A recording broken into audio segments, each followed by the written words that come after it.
Olá a todos! Hoje vamos falar sobre as mudanças recentíssimas operadas no âmbito dos inventários, divórcios, dissoluções de união estável no tabelionato de notas. Hoje, com as recentes mudanças aí trazidas pelo provimento número 571 do CNJ, é possível o encaminhamento de inventários extrajudiciais, divórcios e dissoluções de união estável, mesmo quando há menores de idade e incapazes envolvidos.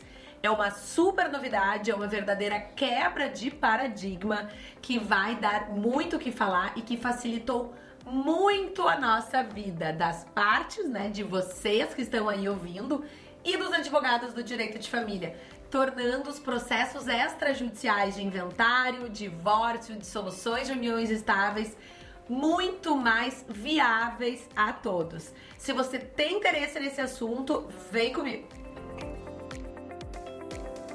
Vamos começar falando sobre inventário extrajudicial. A exigência, naturalmente, de que os herdeiros estejam de acordo com a partilha, de acordo com os encaminhamentos do inventário, segue sendo uma realidade. No entanto, agora passa a ser possível que, mesmo havendo herdeiros menores de idade ou incapazes, esse inventário possa ser manejado em tabelionato de notas com a presença de um advogado acompanhando, ou mesmo de mais de um advogado representando os herdeiros envolvidos.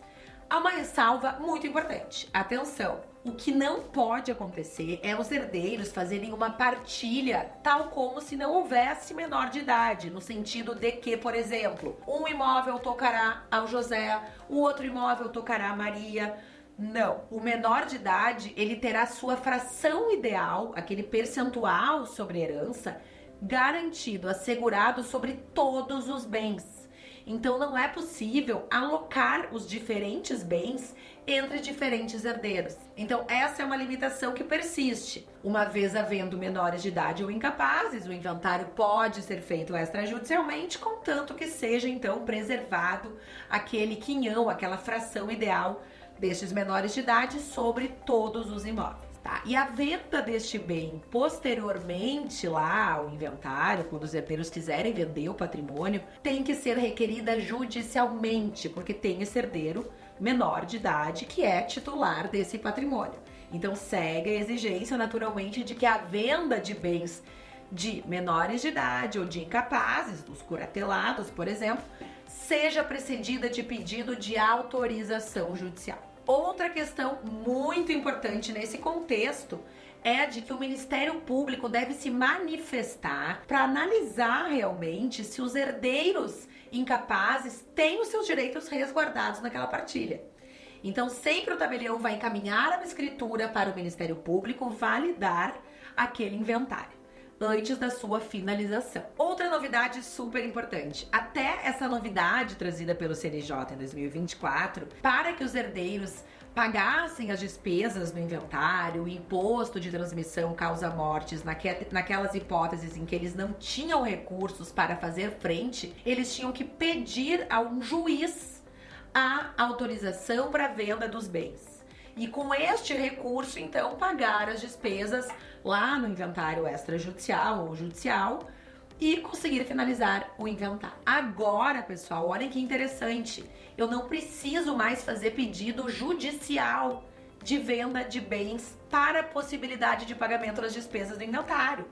Eu posso manejar esse pedido diretamente ao tabelião de notas, que por escritura pública vai autorizar a venda de bens móveis ou imóveis e assim viabilizar o pagamento das despesas do inventário no prazo de 1 ano. Então os herdeiros terão prazo de 1 ano para, a partir dessa venda, arcar com as despesas do inventário, quitar as despesas e finalizar a sua escritura de inventário e partilha. Quanto ao testamento, atualmente, então, passa a ser possível a realização de inventário extrajudicial, mesmo diante da existência de testamento. Pelo texto da resolução lá de 2007, ainda era indispensável a realização de inventário judicial quando o falecido deixava testamento. Então vejam que injusto. O falecido visava a facilitar lá na frente o inventário, deixando já o testamento, trazendo algumas disposições de como a partilha deveria e não deveria ser.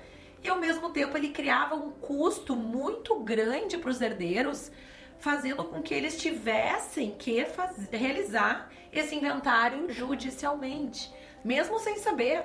Então as pessoas faziam testamentos sem a mínima ideia de que estavam criando um entrave lá na frente para os herdeiros, que teriam que arcar com mais custas, com mais despesas, porque teriam que judicializar o inventário só porque tinha o testamento. Hoje não é mais necessário. Em havendo testamento, os herdeiros tão somente terão que fazer um pedido judicial de abertura, registro do testamento, ou seja, o juiz vai declarar o testamento válido, eficaz, e daí então permitir que os herdeiros façam o inventário de forma extrajudicial.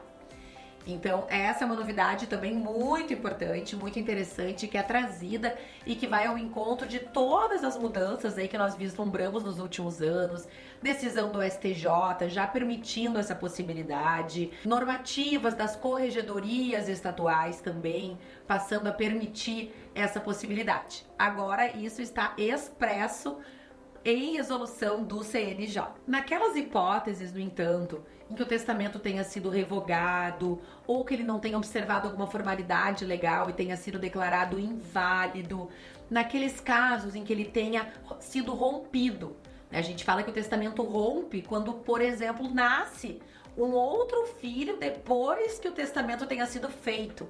Então, quando eu faço um testamento, se eu venho a ter outro filho depois, esse testamento ele é rompido, ou seja, ele não surte mais efeitos. Isso é muito comum naqueles casos quando o testador descobre depois a existência de um outro filho, de um outro relacionamento. Então o testamento rompe.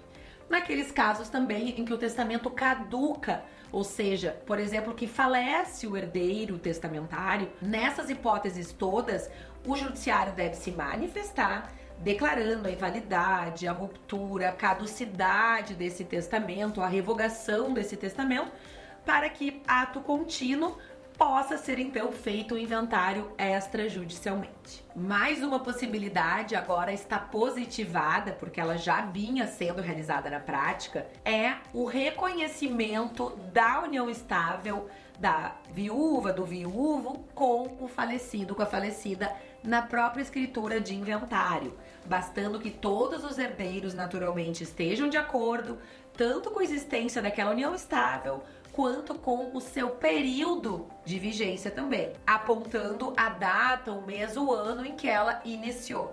Então isso também reduz tempo, torna mais célere esse procedimento, não tendo que haver, afinal, o reconhecimento da união estável pós-mortem judicialmente para que depois a família possa encaminhar o inventário extrajudicialmente.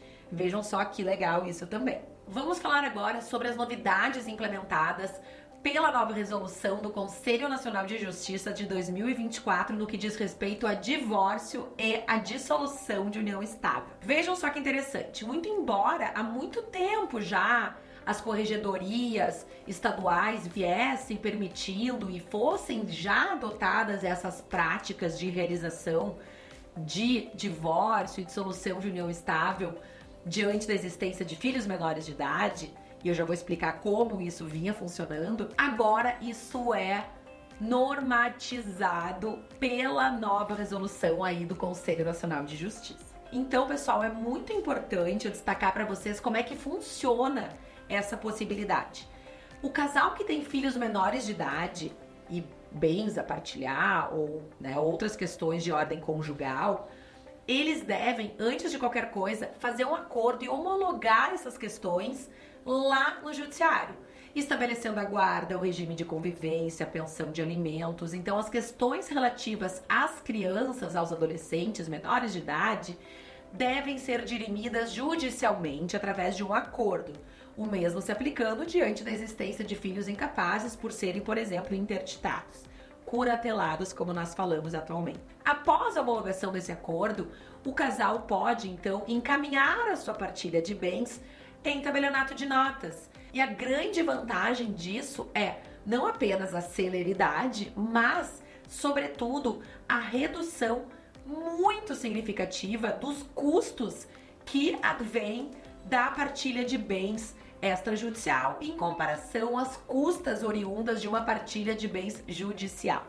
Então vejam que bacana, a gente resolve as questões relativas aos filhos, aos incapazes lá no judiciário, o que é algo que tende a ser rápido e simples, para então depois encaminharmos o acordo de partilha de bens no tabelionato de forma extrajudicial. Outra questão também que é trazida por esta nova normativa é a possibilidade do reconhecimento da declaração da separação de fato do casal por escritura pública. Embora isso já viesse sendo feito, já é uma realidade bastante comum aqui no Brasil, na maioria dos tabelionatos de notas, hoje isso está expresso legalmente. Isso facilita muito, não apenas o procedimento em si, né, mas também a compreensão da sociedade, dos cidadãos, em relação a essa possibilidade, mesmo a muitos operadores do direito. Por fim, vale lembrar a rigidez de várias mudanças já operadas nos últimos anos, como por exemplo a possibilidade de o divórcio, o inventário, extrajudiciais serem realizados de forma remota, ou seja, online, através da plataforma e-notariado, que foi instituída em 2020, lá no âmbito da pandemia, permitindo então que os casais se divorciassem ou que os herdeiros fizessem o inventário do seu falecido parente de forma remota, sem a necessidade de se encontrarem presencialmente em tabelionato de notas, até porque isso estava em determinado momento vedado, inclusive. Então eu espero ter trazido para vocês as principais novidades aí de 2024, né, surgidas em 2024, que certamente vão se perpetuar, no que diz respeito à possibilidade de divórcios e inventários extrajudiciais. Se você gostou desse vídeo, curta, compartilhe, comenta e não se esqueça de se inscrever no canal para receber aí notícias e novidades de assuntos como esses. Muito obrigada!